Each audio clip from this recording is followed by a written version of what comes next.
Hello students, greetings of the day. This is your Any Rao, faculty in physics from VIP classes. Today we'd like to learn about electric field due to non-conducting spherical distribution of charge. So you can also call it here volumetric distribution of charge inside a sphere. Say you go on gathering a charge, so in a small volume of some particular say radius here r.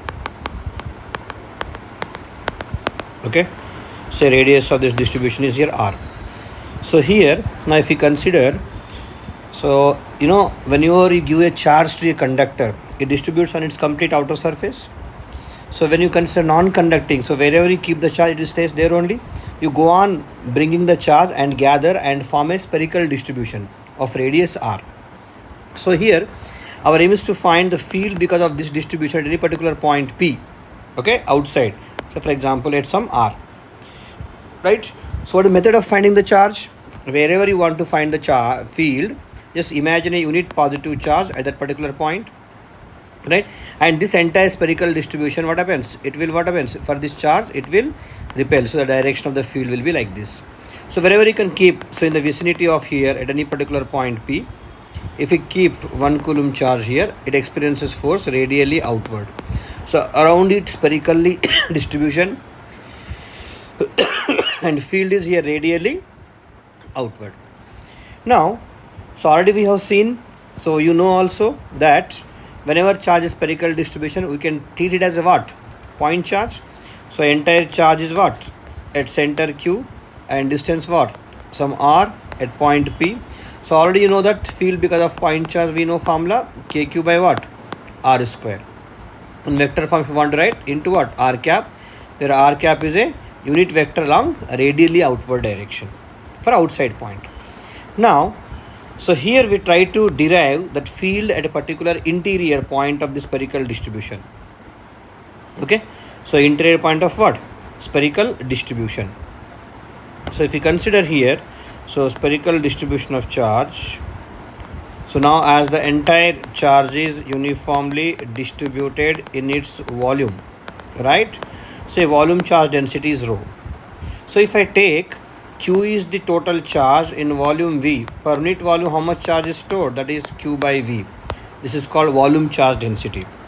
If you want to write, you can also write it as, so total charge by total volume, that is 4 by 3 pi r cube.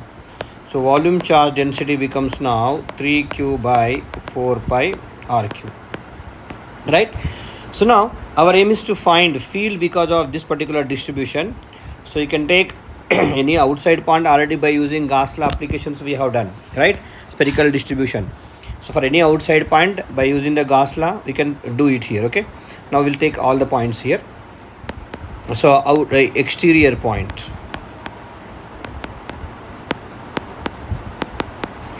If you take any exterior point, because of spherical distribution, entire charge is distributed in entire volume here.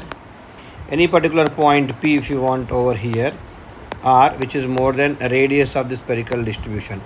What you order in Gauss law? Just by taking this R as distance, you draw a spherical Gaussian surface. And we have seen the flux passing through each small elemental area on the surface of the sphere we have seen.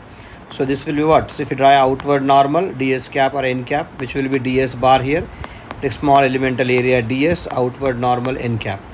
If you imagine 1 coulomb charge, this spherical distribution will what happens? It will repel, so it will be radially outward everywhere.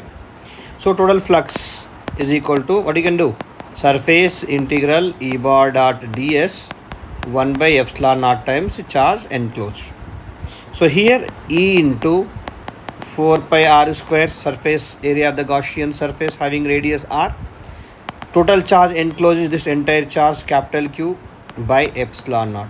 So from this you can find out E value will be 1 by 4 pi epsilon naught Q by r square.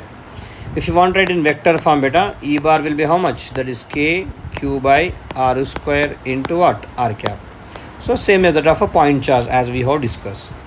Now the surface means at r is equal to r, field will be on surface. So you can write down E bar is equal to simply KQ by how much? R is equal to R square into radially outward vector R cap also you can write. Okay. Now the main concern of discussion today is about any interior point. So I have a spherical distribution of charge, okay, where entire in its volume the distribution of charge is here. So this entire spherical distribution for exterior point acting like a point charge or a spherical shell, same formula. Surface also same formula, but here linearly how it varies, let us try to understand here. So from at any particular point P, a distance r from the center, you take a point.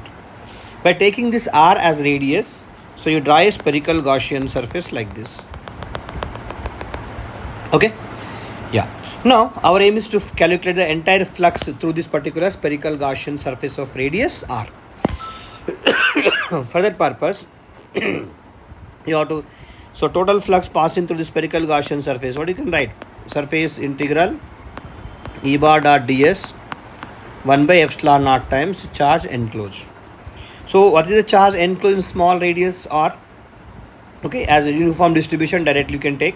So if Q already know, charge per unit volume we know rho, isn't it?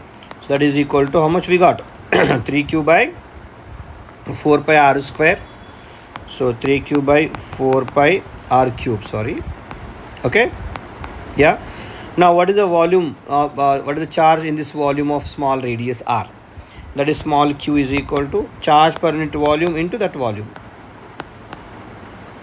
which is equal to, how much will come? Which is equal to 3q by 4 pi r cube into volume of this spherical Gaussian surface at interior point, okay, having radius small r. How much? 4 by 3 pi small r cube. So this 4 pi, this 3 get cancelled. So you can find out the value of the charge enclosed in the spherical Gaussian surface is q by r cube into what beta? R cube. Right? So now here our aim is to find what? Field at this point. So now you can apply this Gauss law, this equation 1.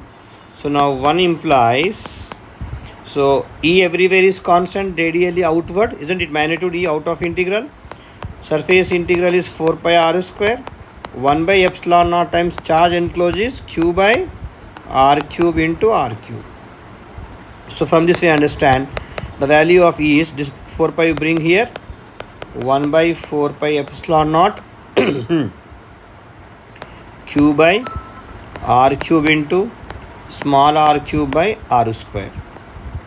Okay, so r square will go r times here, so we'll have E becomes now how much? 1 by 4 pi epsilon naught q by r cube into r. So if you see total charge capital Q constant, radius r constant, so r is varying, see, linearly here. So from this you can understand E is varying linearly. Up to where? Up to surface. When? So if r is equal to r, then how much will you get? 1 by 4 pi epsilon means k q by r cube into capital R. How much will you get? K q by r square, which is true, already we have discussed, isn't it? Therefore, if you draw the profile graph for what?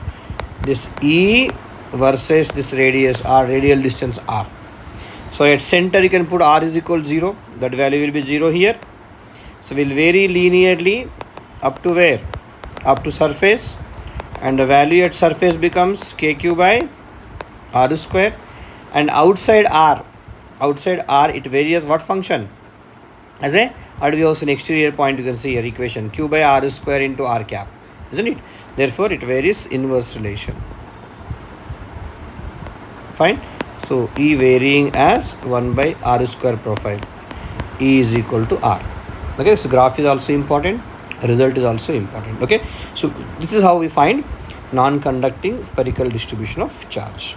Okay, yeah, once revise, you can pause the video, you can see the derivation and the concept here. Okay, how distribution of charge, volumetric distribution and field variation. Okay, yeah, thank you all. Please stay tuned to my channel and subscribe and forward to all. Okay, thank you all.